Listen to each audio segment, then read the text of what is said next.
Assalamualaikum warahmatullahi wabarakatuh. Perkenalkan, saya Amanda Isyatul Ilmi dari kelas A, Fakultas Psikologi Universitas Merdeka Malang. Kali ini saya akan mempresentasikan tugas portofolio untuk memenuhi tugas UTS mata kuliah Kewarganegaraan 2. Kali ini, topik pokok pembahasan yang akan saya bawakan yang pertama, identifikasi masalah, yang kedua alternatif kebijakan, yang ketiga usulan kebijakan, dan yang keempat adalah rencana tindakan yang akan saya lakukan. Kemudian, di sini saya akan membahas tentang narasumber saya yang terlilit hutang pinjol. Pada saat ini, fasilitas pinjam uang oleh penyedia jasa keuangan yang beroperasi secara daring. Karena sistemnya yang virtual, peminjaman daring tidak membutuhkan jaminan. Peminjaman online diminati banyak masyarakat karena tidak membutuhkan jaminan yang sulit dan bisa dengan mudah dilakukan melalui telepon genggam saja. Berikut adalah hasil wawancara saya dengan narasumber. Selamat siang Ibu, perkenalkan saya Amanda Isyatul Ilmi dari Fakultas Psikologi Universitas Merdeka Malang. Mohon maaf Ibu dengan Ibu siapa? Saya akan dipanggil tadi usia 30 tahun. Baik, itu spesifikasi hari-hari Ibu. Saya bekerja sebagai karyawan pabrik rokok.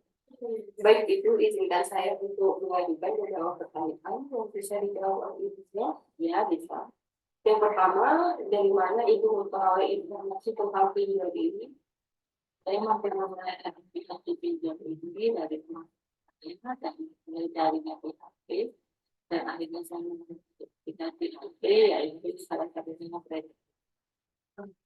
Jadi kayak di lingkungan Ibu ini emang banyak yang menjadi dari itu.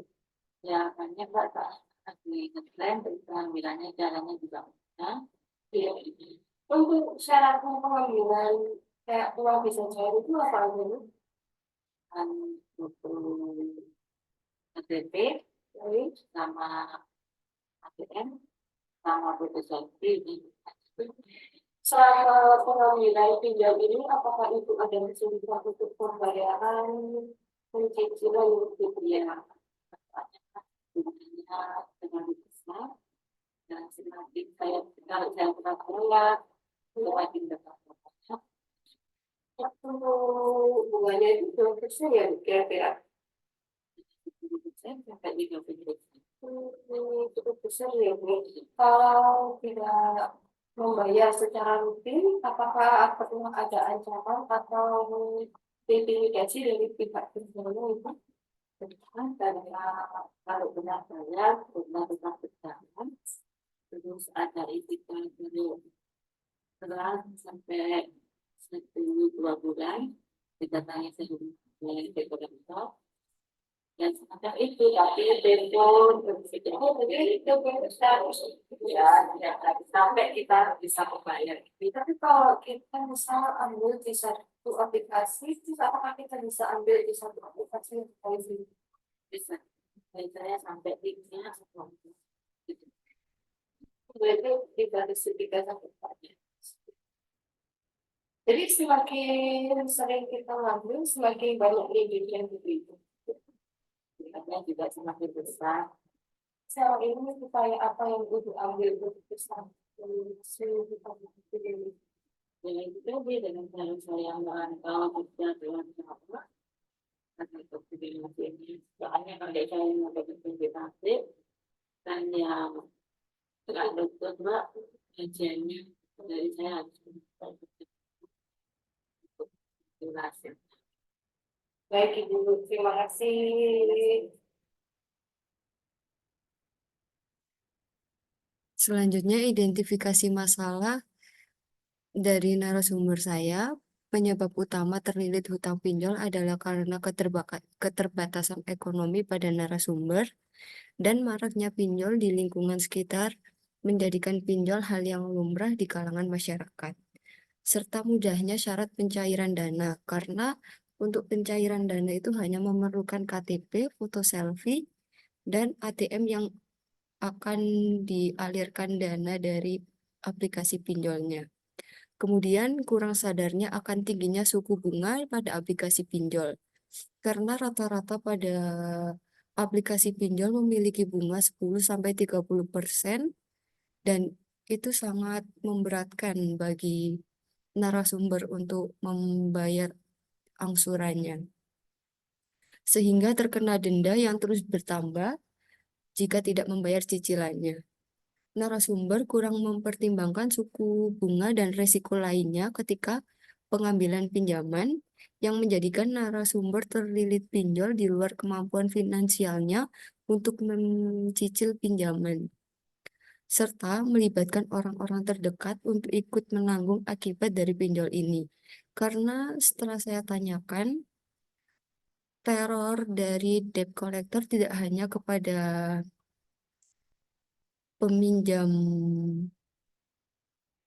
dana, tetapi juga keluarga keluarga si peminjam karena di situ ada nomor yang harus bertanggung jawab dan biasanya nomor yang bertanggung jawab adalah salah satu dari keluarganya. Dan uang yang dipinjamkan akan terus bertambah jika tidak diselesaikan karena untuk tutup lubang dan gali lubang pada umumnya.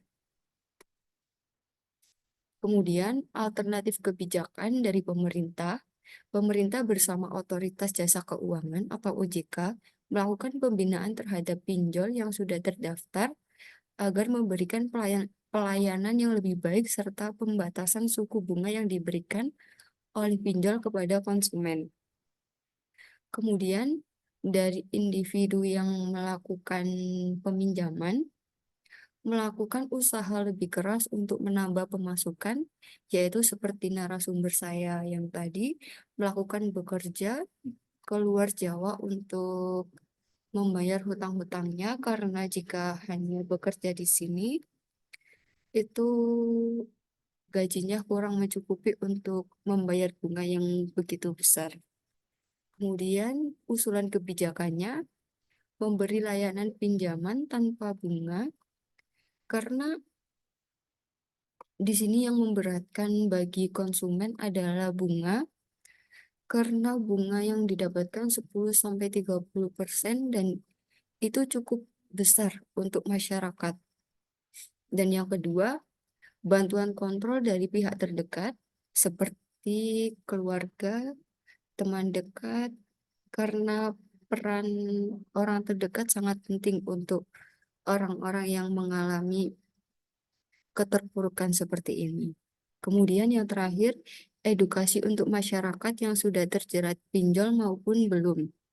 Karena masyarakat yang belum terjerat pinjol juga akan berpotensi mengambil pinjol jika tidak ada edukasi dari pihak yang di dari jika tidak ada jika tidak ada edukasi dari pihak yang lebih memahami. Kemudian rencana tindakannya, pemerintah merancang aplikasi pinjaman untuk masyarakat Kabupaten Malang dengan hanya mengembalikan uang pokok untuk meringankan beban masyarakat.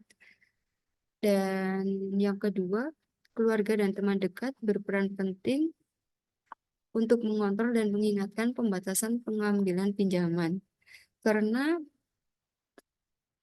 tidak ada yang akan mengingatkan konsumen pinjol jika bukan keluarga maupun teman terdekatnya.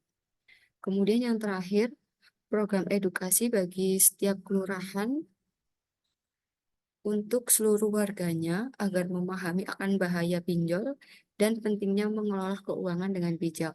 Karena menurut beberapa sumber yang saya cari, banyak orang di Kabupaten Malang yang kurang memahami cara mengelola keuangan dengan bijak dan tidak tidak tidak mengetahui bahayanya pinjol. Sekian presentasi dari saya. Ada kurang lebihnya mohon maaf. Wassalamualaikum warahmatullahi wabarakatuh.